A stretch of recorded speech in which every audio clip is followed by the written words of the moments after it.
Hello, and welcome to the Occult London podcast. This is a new podcast dedicated to exploring magic, mysticism, the Qabalah, as many other topics of interest. In this episode, as with others, we are exploring different concepts in relation to the Kabbalistic Tree of Life. I'm your host, Will, and I will be guiding you on this journey through the Kabbalistic Tree of Life. As I said before, I'm not an expert on this, but rather a student like you all, and this is a project for me to learn and also sort of share ideas.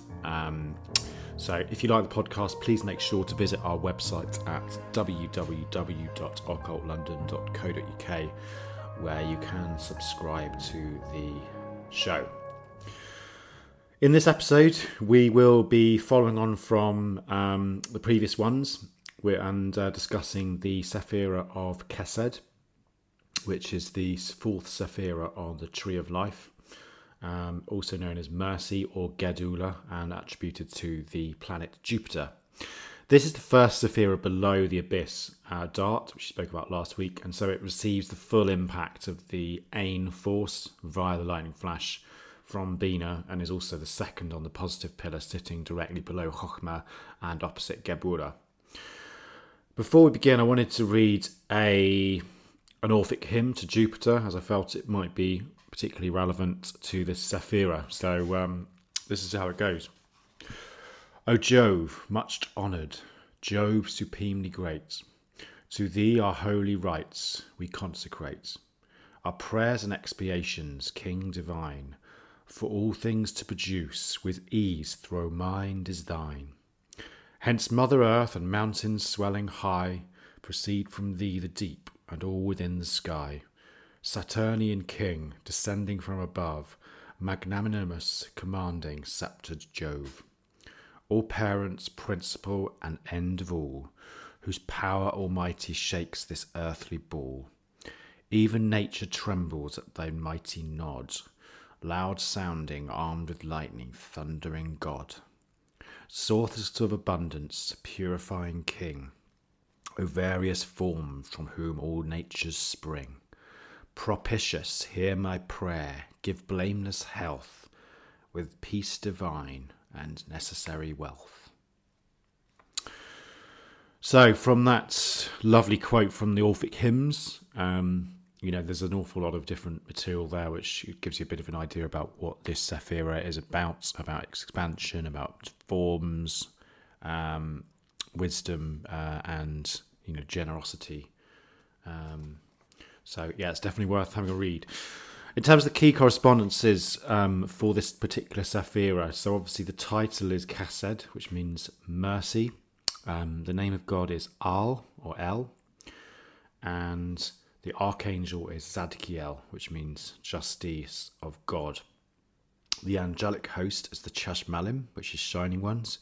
The astrological correspondences is Zadok or Zadek, which is Jupiter. The tarot correspondence is the four fours of the pack, and obviously the elemental correspondence is water.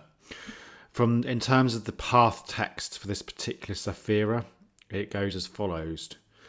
The fourth path is called the cohesive or receptacular intelligence, and is so called because it contains all of the holy powers, and from it emanates all of the spiritual virtues with the most exalted essences.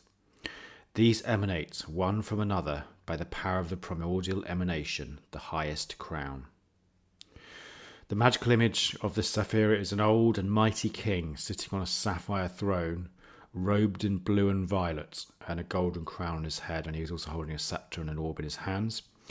Other titles of the sphere include Qabalah, which means majesty or greatness, and in terms of the colours, we have in Absoluth we have deep violet, Bria we have blue, Yetzirah we have deep purple, not the band obviously, and Isaiah we have deep azure flecked with yellow.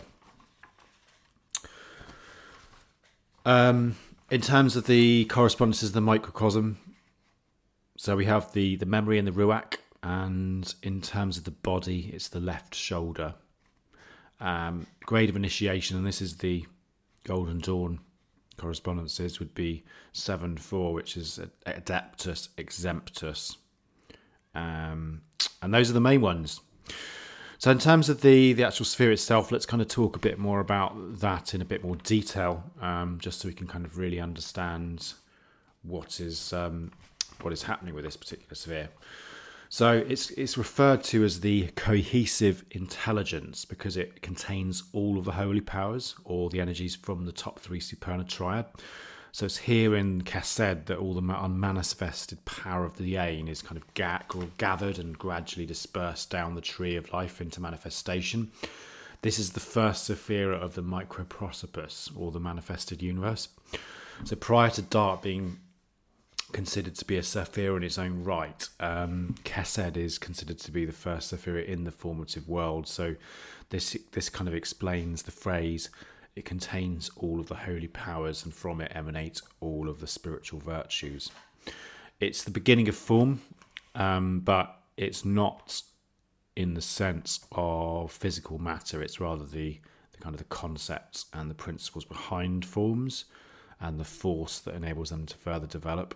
And this again is why, the symbol of a king is quite relevant here, because if you think of a king ruling a kingdom, it's through the generosity and wisdom of the ruler that people are enabled to kind of build lives and businesses. So the ruler, I'm not kind of advocating dictatorships, but the ruler brings about peace and stability so that other forms can flourish within that society. So it's from that kind of concept of bringing form and peace and harmony that things can flourish. Chesed sits on the third plane of the tree, forming a polarity with Geburah, Mars. So it's best understood in comparison to that more fiery sephira, which is on the other side. So Chesed is mercy, whereas obviously Geburah is severity. And in this sense, we can talk about it being love, whilst Geburah could be described as will. This is easily understandable again if we use the analogy of a king ruling the kingdom. So obviously the generous and kind king gives away his wealth, feeds his country, ensures that everyone is well looked after and healthy and happy. On the other hand, the king in Geburah would be kind of the opposite, so expecting huge amounts of work from people, very little reward, more of a sort of taskmaster in terms of his approach to his people. But however, I mean, it's really a combination of the two factors that enable things to flourish. So, the king in Chesed, there is the danger that potentially people could get fat and lazy and not want to do any work. Likewise, in Geburah, it could become very aggressive and fiery, and they need a bit more generosity and a bit more love about themselves. It's enabled things to flourish, but you need both aspects within the individual to ensure that things happen and kind of balance is maintained. It's obviously like the thing that sort of too much of one thing or another can be a bad thing. So we always want to kind of find the middle way. William Gray, who's a very famous magician from the Cheltenham area, said this very well when he talks about his ladder of lights, when he said, "Descending the tree of position of Chesed shows us that the Divine One manifests as mere before severity became a necessity. And as we ascend the tree, we learn that we cannot fully expect to enter the mercy of providence before divine justice has dealt with us. Nevertheless, it assures us that no matter how severe our tests and trials, mercy and beneficence awaits us ultimately. Geburah is the stick and Chesed the carrot, providing the oldest incentives for doing anything." And Dion Fortune, as well, says this of Chesed, which I think is particularly relevant as well. "The loving father, the protector and preserver. It balances with mercy the severity of Geburah. It is anabolic, or upbuilding, in contradistinction to catabolism, the downbreaking of Geburah. These two aspects are very well expressed in the magical images associated with these two sephira. These magical images are both kings, that of Chesed on a king on his throne, and that of Geburah, a king in his chariot. In other words, the rulers of the kingdom in peace and in war, the one a lawgiver and the other a warrior. And that's from the Mystical Qabalah, which is a book I would highly, highly recommend if anybody is interested. So, because Chesed's the last Sephira before the Abyss, traditionally it's considered to be the last station where any consciousness can reside, due to the fact that anything above the Abyss is deemed unknowable. So it's for this reason that the Sephira of Chesed or Qabalah is said to be the sort of residing place of the hidden masters or adepts who guide humanity via the mediating influence of Tiferet and Yesod. These hidden plane masters are souls through hard work have really kind of escaped the wheel of life and death. And one of the images associated with this is actually the Wheel of Fortune, which is also linked with the card of the tarot.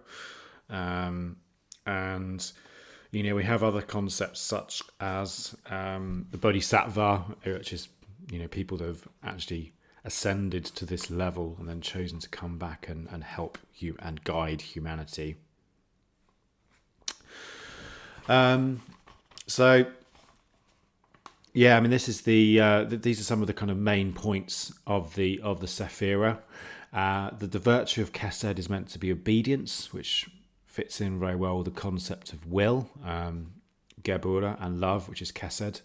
However, obviously, the obedience it speaks of is not necessarily obedience in the normal sense, but rather kind of aligning oneself directly with the divine.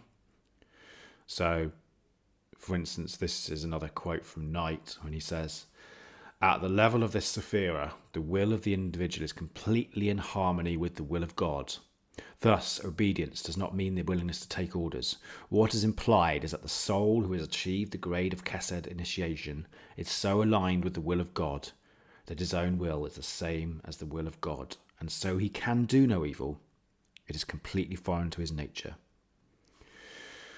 As we've already mentioned, the planet attributed to this Sephira is Jupiter, and so this is the sphere of expansion, love, emotions, generosity in all things. Also the sphere of building wealth, as well as building one's waistline. The god name is El, which means God or divine one. And William Gray has an interesting point again when he links this with Baal or Bel, when he says, "A form of El is Bel or Baal, which simply means chief or head person. In ancient times, every tribe had its own Bel, who was thought to manifest through the living tribal chieftain, which gave rise to god-king status. It was the divine Baal who granted the tribe all of the good things in life, and to this day we celebrate Beltane as a feast." The archangel of the path is Sadkiel, which means righteousness of God or grace of God, also known as Sachiel. According to tradition, he's considered to be the angel of mercy. According to some writings, Zadkiel belongs to the order of the Hashmalim, which equates with the dominations or dominions. And according to some traditions, he's meant to be the unnamed angel of the Lord who prevents Abraham from sacrificing his son. And so he's sometimes shown holding a dagger. Other sources also show him standing beside Michael on the battlefield holding a purple banner. The host of angels are the Shining Ones, or the Chasmalin, which means brilliant or shining ones. And it's very much the sphere of the blue, love and sort of wisdom ray. Some of the symbols of this particular sphere as well would be sort of the cross, the pyramid, the tetrahedron, and the shepherd's crook as well. Moving on to the sphere from the point of view of the sort of mythology. So it's the sphere of Jupiter. So as we expect, a lot of the majority of the gods are associated with the sphere are of a kind of generous and giving nature. So a good example of this is the Egyptian god Amun.